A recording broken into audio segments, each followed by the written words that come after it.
그동안은 수에즈 운하를 통과해서 이렇게 넘어갔어요. 근데 이게 한 22,000km가 걸리다 보니까 많이 돌아가는 거고, 북극해로 건너서 갈 경우 14,000에서 15,000km면 도착하는데 단순 계산해도 물류 비용이 한 30% 줄죠. 전기 자동차는 이제 태동했죠. 네. 근데 전기 기차, 전차잖아요. 전기로 가는 가장 대표적인 운송수단이 사실 미래에 굉장히 유망한 산업인데, 앞으로 100년 동안 바뀌지 않을 트렌드가 뭐냐라고 물어본다면 메타버스? 어떻게 될지 몰라요. 바이오 디지털? 각 세부 분야로 들어가면 다 어떻게 될지 몰라요. 그런데 앞으로 우리 인류가 100년 이상 동안 계속 추종해야 될 트렌드 하면 친환경이에요. 이거는 변화가 없거든요. 따라서 친환경적인 산업 그 자체라든가 아니면 어느 기업이 친환경적인 경쟁력을 많이 가지고 있느냐는 이거는 그 기업의 굉장히 항구적인 경쟁력이 될 가능성이 높아요. 친환경만큼 가장 정해진 트렌드는 없다. 친환경은 이렇게 보시면 되는데 실질적으로 맨 윗단에서보다도 밑에 단에서 이 친환경을 해야 된다라는 목소리가 더 높아지기 시작한 거예요. 학자들은 학자들 나름대로 과학적 근거를 가지고 시민사회단체들은 시민사회단체들 스스로 생물이나 여러 생태계 변화들을 목격하면서 이런 것들을 봐가면서 친환경적인 목소리를 밑에서부터 올리기 시작했고, 그걸 가장 먼저 선도했던 나라들은 사실 유럽이었어요. 왜냐하면 유럽은 그동안 산업 발전하는 과정에서 환경을 많이 훼손했다가 본인들이 큰 대가를 치른 바도 있고, 그리고 또 한 가지는 앞으로의 유럽이 계속 발전하는 과정에서 지금 큰 장애물이 지구온난화 등의 환경오염이거든요. 북극해가 자꾸 녹으면서 두꺼운 빙벽이 앞바다까지 떠내려온다든가 이런 것들은 유럽 사람들은 바로 시각적으로 눈으로 보는 거거든요. 우리가 뭐든지 눈으로 직접 보는 것만큼 정확하게 그 위험을 인지하는 기회는 없거든요. 바로 그런 차원에서 이렇게 시각적으로 바로 이런 변화를 목격하는 유럽인들이 가장 친환경 목소리를 많이 내요. 왠지 설명을 드리면, 아까 빙벽 말씀드렸으니까 빙벽을 말씀드리면, 큰 빙벽 하나가 이렇게 떠내려오잖아요. 떠내려오면 그게 갑자기 이제 녹을 때 풍덩 이제 아파트 10층 높이만한 게 녹을 때는 그게 바로 앞바다에는 쓰나미 같은 게 쓱 와요. 그런 건 직접적으로 경제적 손실로 이어지는 거죠. 그것뿐만 아니라 유럽은 많은 농업 중심 국가들이 많은데 농작물 자체의 수확에 직접적인 영향을 주다 보니까 그런 것들도 이게 바로 돈으로 다시 바꿔서 생각할 수가 있는 거죠. 사실 러시아입니다.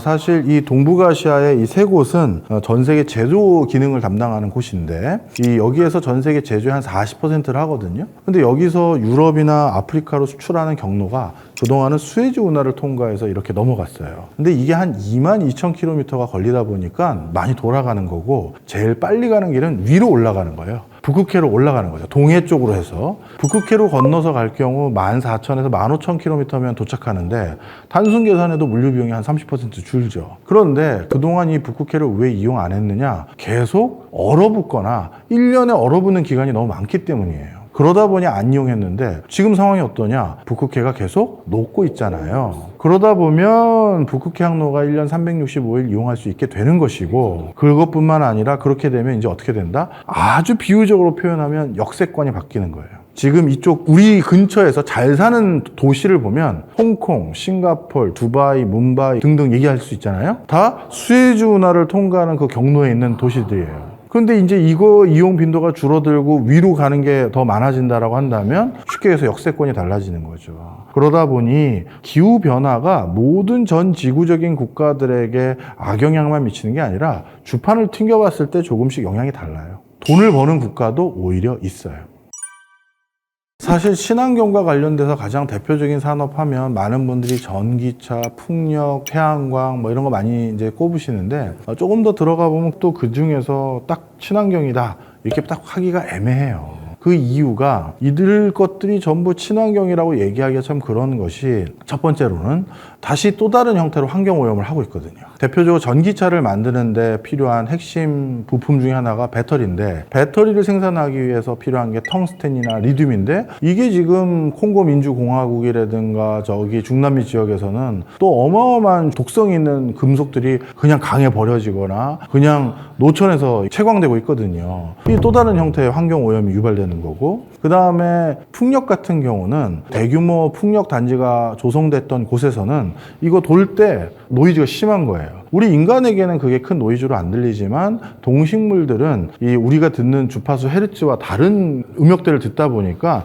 그게 굉장히 굉음으로 들려서 조류가 폐사한다든가 우리나라도 고라니도 새끼를 못 낳아요. 그런 것도 그러면 풍력이 100% 친환경이라고 보기가 어렵죠. 그 다음에 태양광도 마찬가지예요. 태양광 패널 설치하려면 대규모 어떤 단지를 조성해야 되는데 그것도 토목공사하고 뭐 해야 되면 또 그 과정에서 또 나름 문제가 생기는 거고. 그래서 이게 참 불편한 진실인데 경제만 생각하면 그래도 어떤 소비나 투자나 이런 경제활동이 일어나야 되는데 환경 오염이라는 관점에서 생각하면 경제 활동을 하는 것은 어떤 형태로든 지구 환경에 영향을 줄 수밖에 없어요. 결국 어떻게든 에너지를 쓰게 되는 거고 결국 어떻게든 뭘 만들어야 되는 거고 그러다 보니까 진짜 친환경은 근거음 절약이다 이렇게 얘기하는 학자들도 있어요.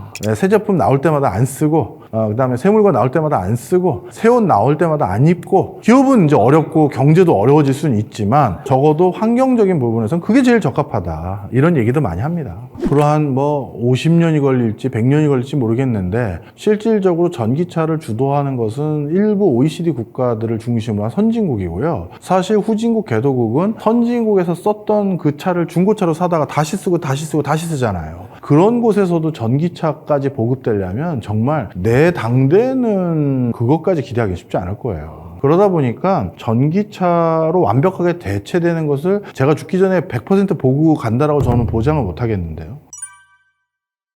사실 많은 분들이 친환경이라고 생각 못하는 대표적인 친환경이 기차입니다. 네, 우리가 지금 단순하게 생각해서 화석 연료를 전기로 대체하는 흐름을 타고 있잖아요. 근데 전기 비행기라는 건 아직 기술력이 없어요. 한참 걸릴 거예요. 전기 자동차는 이제 태동했죠. 네, 근데 전기 기차, 전차잖아요. 전기로 가는 가장 대표적인 운송수단이 사실 기차예요. 그러다 보니까 기차가 친환경적인 요소가 많다라는 것들이 이미 우리가 사용하는 전기라는 관점에서 이미 검증된 일이고 활용할 수 있는 범위고 기차의 쓰임이 더 넓어질 것으로 보여지고요. 또 한 가지 지구 기온 이상 현상 등으로 인해서 교통수단이 제대로 가동되지 않을 때가 많아요. 태풍이 분다든가 폭설이 분다든가 폭우가 온다든가 그러면 자동차는 갑자기 운송이 안 될 때도 있고 비행기나 배도 기상환경에 영향을 크게 받죠.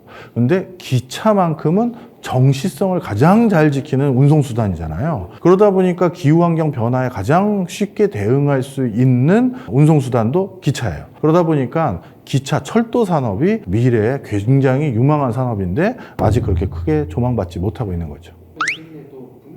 예, 맞습니다. 전 세계적으로 철도 관련돼서 신규 산업들이 대거 많이 런칭을 하고 있어요. 도시 내에서는 트랩이라는 개념으로 그리고 바깥에서는 이제 더 미래지향적인 컨셉은 테슬라에서 제시했던 하이퍼루프라고 서울에서 부산까지 15분이면 간다라는 그런 철도 개념까지 이런 것들이 중동이나 중국 이런 많은 나라들이 도입해 가면서 철도 산업이 친환경 또 미래지향적인 산업으로 대두받고 있는 숨겨진 산업 중에 하나다 이렇게 말씀드립니다.